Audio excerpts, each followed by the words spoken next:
Mølen-helikopteren har en tomvægt på 10,5 tons, og den er fuldt tanket op, og den er fuldt lastet op med udstyr. Kan den veje helt op til 15,5 tons. Den har en maks hastighed på 275 km i timen. Den kan gå op i 4,5 km højde, og den har en aktionsradius på 360 km, når den er ude og søge efter folk. Hvis den bliver brugt til indsætning af soldater, kan den have en rækkevidde på helt op til 550 km.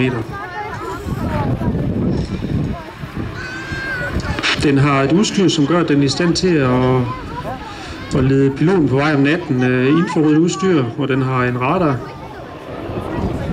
Og piloten er udstyret med nattesynsudstyr.